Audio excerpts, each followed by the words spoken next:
everyone, I'm Kai Dragon Media, the gardening and cooking channel, and my name is Ann. And I'm going to talk to you about something I think we discussed earlier in the season, but I had some special requests for it. So I'm going to try not to get bit by these honeybees that are all around me today.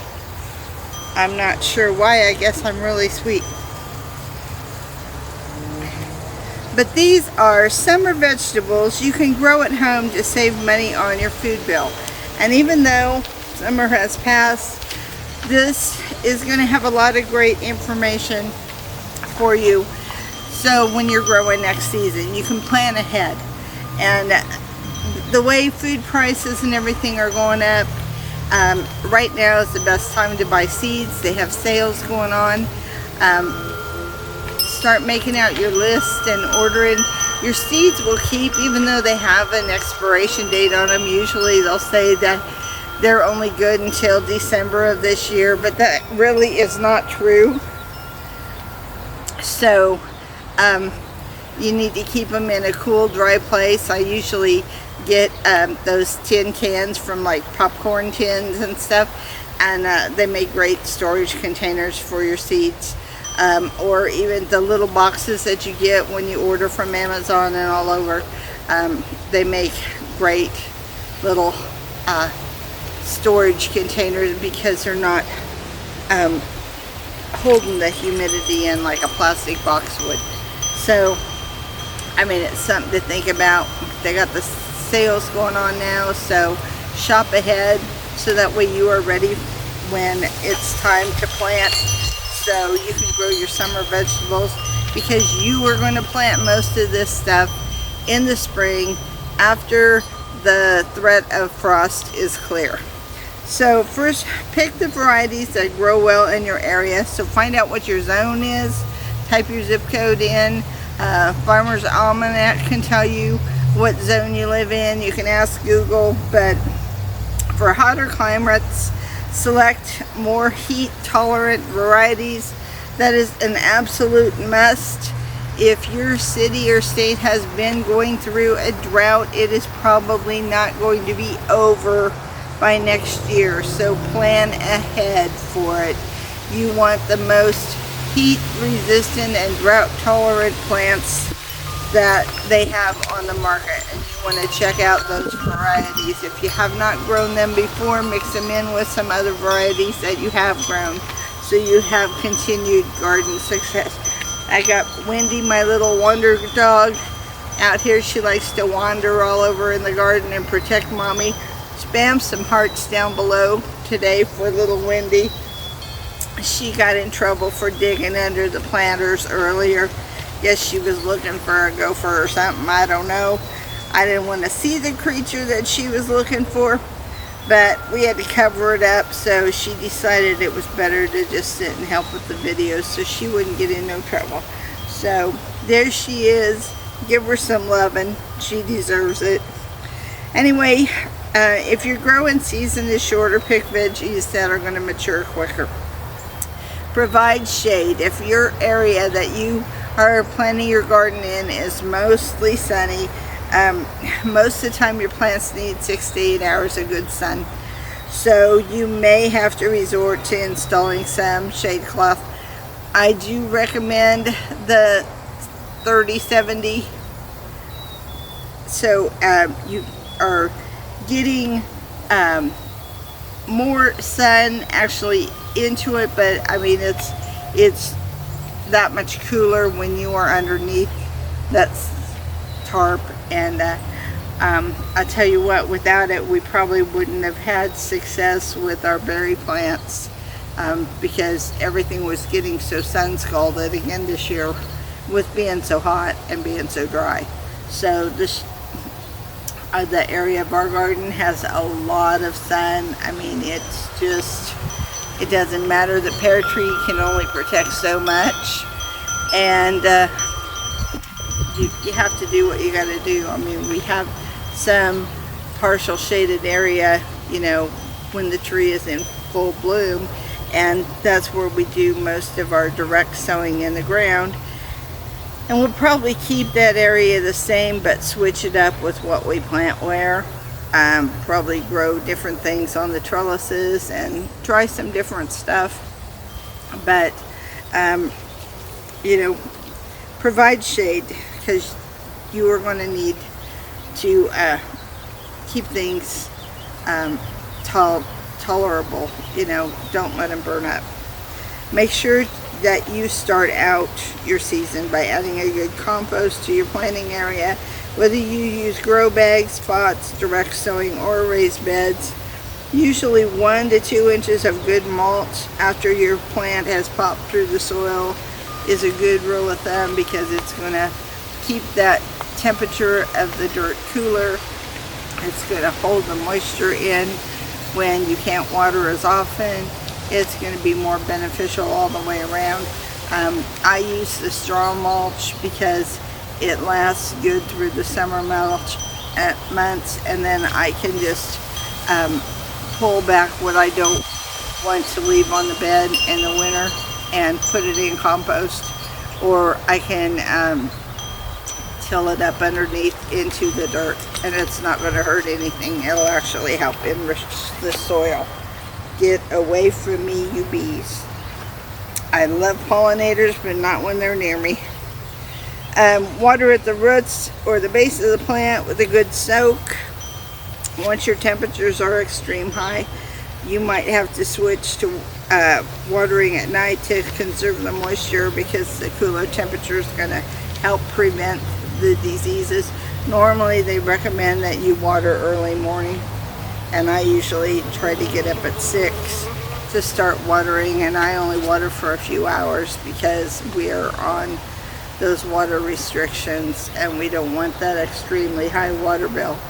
So your plants, they will adjust to the water they get. They may look kind of droopy, and you may have to give them a drink when you can kind of tell when they absolutely have to have it. You're going to have to give them a little water. But usually if you give them a good soak and you have a good amount of mulch down, your plants are going to get used to the type of environment they have to live in, and they'll make it for you. Like I said, check your seed packets, read a little bit about the seeds, see if they are drought and heat tolerant, and if that's the type of zone you're living in, then mix those in with some of the varieties that you already know and love. Harvest early in the morning or late in the evening. Once again, your produce is going to stay fresher that way. It'll be crisper and more flavorful than in the heat in the day.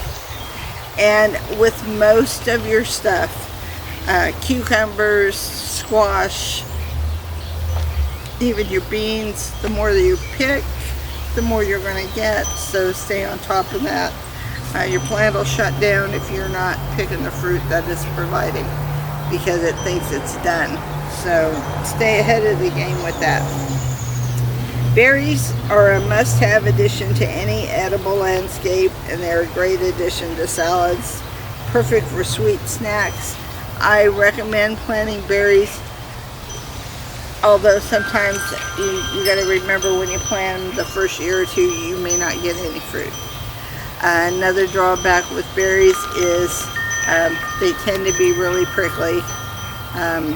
The blackberries that we have, or some people call the one berry a health berry, they are very, very stickery, and they will get you when you least expect it, and they do hurt. So, but the fruit is worth the pain. I mean, they are absolutely delicious. But the only downfall to them is after they get a good root base, they will start to pop up wherever they want to, and if you don't want them growing in that area, you're going to have to pull them and replant that piece somewhere else, and it will grow.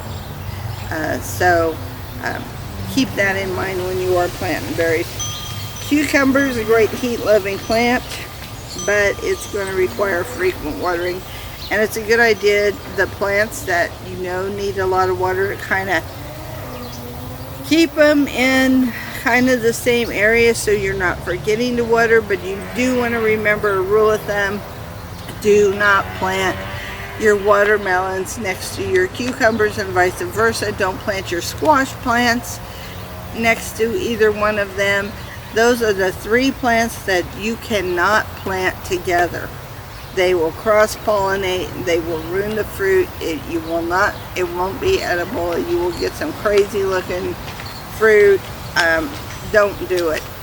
Do yourself a favor. Make sure that you have that stuff spread apart. And if you've got it growing in one area, make sure the vines aren't going to reach out and touch one another. So don't let it grow up a vine and think, okay, I'll plant this other one on the other side of the vine and no big deal. You don't want to let them touch. So keep that in mind when you're doing your gardening, and grow as much as you can vertical. It's going to be better for you in the long run, because your plants are going to be more disease resistant. And like I said, you can get that shade cloth and stuff, and so you'll keep it from getting sun scorched. But you're going to be able to see the fruit easier, and so you're not going to waste as much. Beans do the best when it's between 60 and 85 degrees. They can be vertically grown. They're a powerhouse in nutrition. Easy to harvest, easy to store. That's one plant though you need to succession plant regularly, kind of like your squash. So when your squash has been out for a while in the summer, make sure you've got some more started, because if you live in the zone where we do, I bounce back between 6 and 7, depending on where I'm staying at the time now that I'm retired. And even it doesn't matter where I put the garden. If I'm back 100 miles away and I do a garden at a friend's house there, or I'm at my son's house here and I do a garden, those vine borers, they find the squash plant. So you have to stay on top of it. And if I'm not around to babysit, I'm finding that I'm better off just doing one garden and staying in that area and concentrating on that, because bouncing back and forth and trying to take care of it properly is just something I can't do. So you want to keep that in mind, especially if you're helping people with the garden, and you want them all to have great success in it. Make it easier on yourself. You want to be able to see if there's a problem, and it makes it easier when you're growing vertically to pinpoint stuff than it does when it's laying on the ground. So you want to keep that in mind. Also, plant peas in the cooler weather. Start those in the spring. They like the cooler climate. Once it starts getting hot, they're not going to grow very well. Corn needs a lot of water and fertilizer and good airflow. They are air pollinated, so you want to plant them in 4 by 4 foot squares for successful planting, because of that cross pollination that they need. They're great for barbecues, picnics, and many grilling ideas. Of course, you already know that, but they're also an excellent companion plant for your beans and your peas.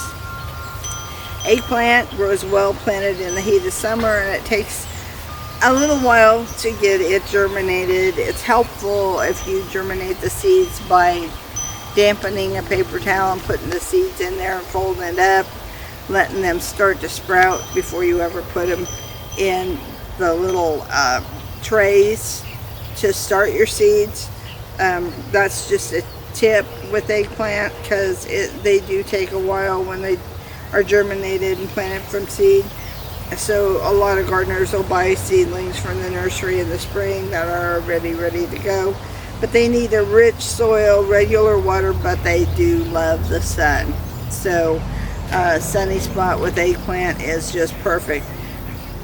But eggplant does also like to be trellised or held up by a pole or something when they start fruiting, because they get very heavy, and if you have a plant that's producing a lot of fruit, just like your pepper plants, they're going to break on you if you don't do something to fix that problem. Your greens such as Swiss chard, mustard colored spinach, normally cool weather crop, but it can be grown in the summer too.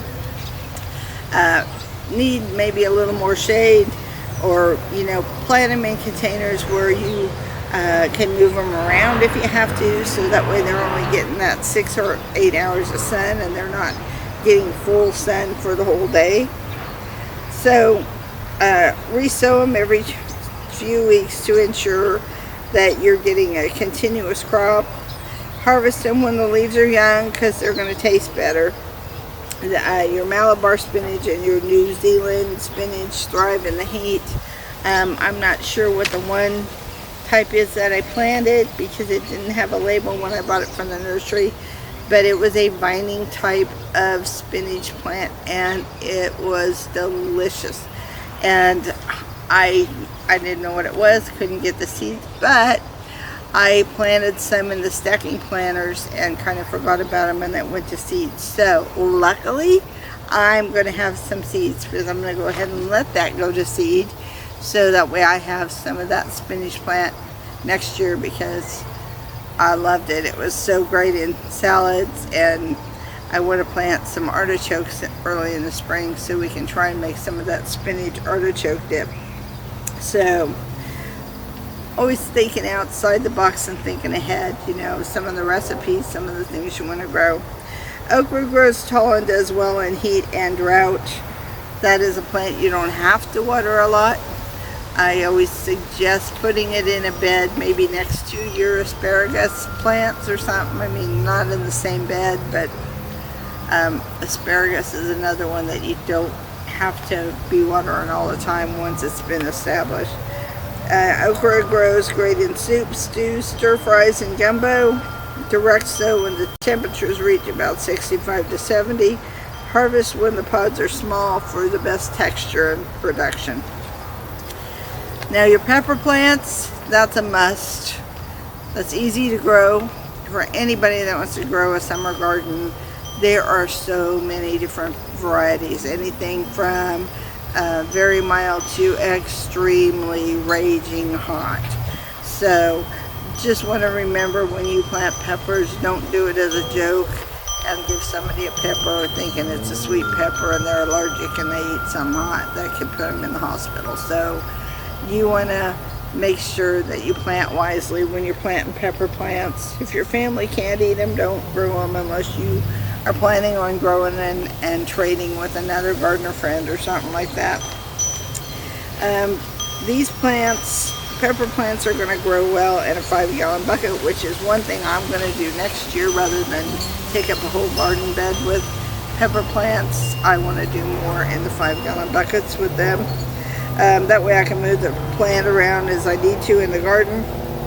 I know that they thrive in the heat and they love the sun, but the sun was so intense, once again, we had to put up shade cloth.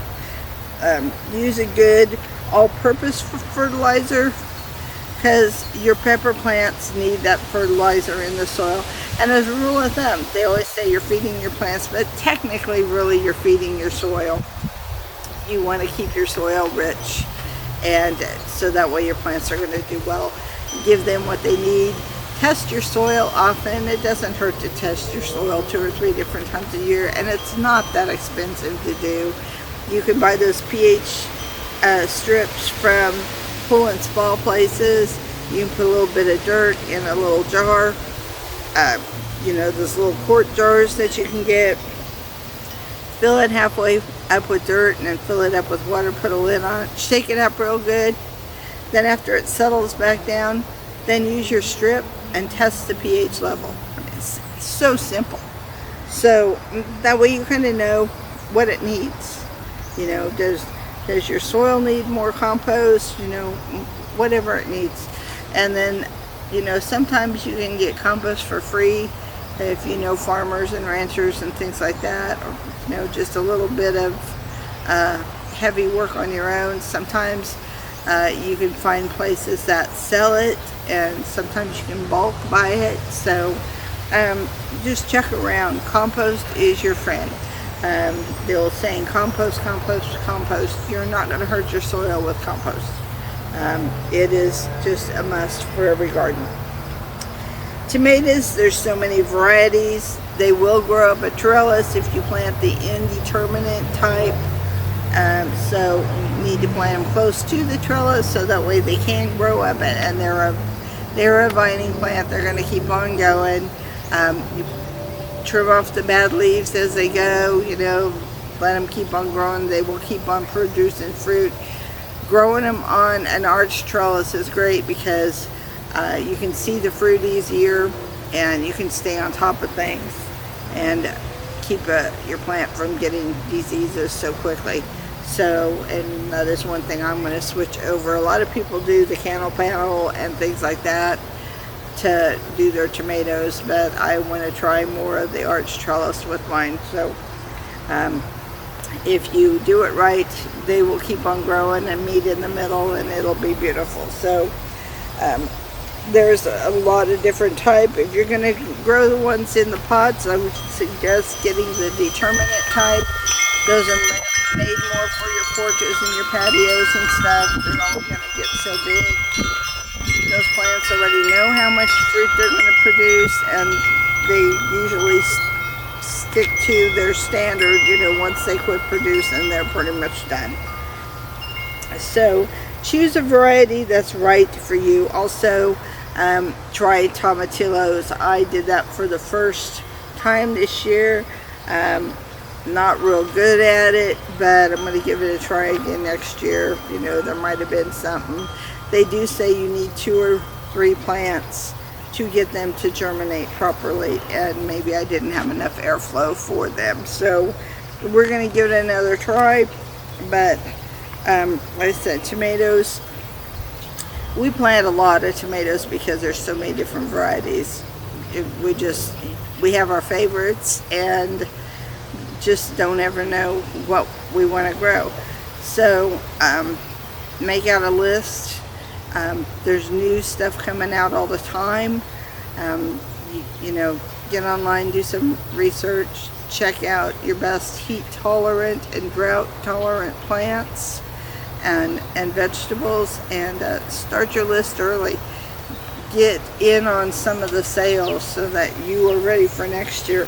And then remember, if you're going to start your stuff from seeds, that you're going to need that good 6 to 8 weeks for that to be growing enough to be ready to plant out in the ground in the first part of April or the last part of April, whatever the temperature is for your year.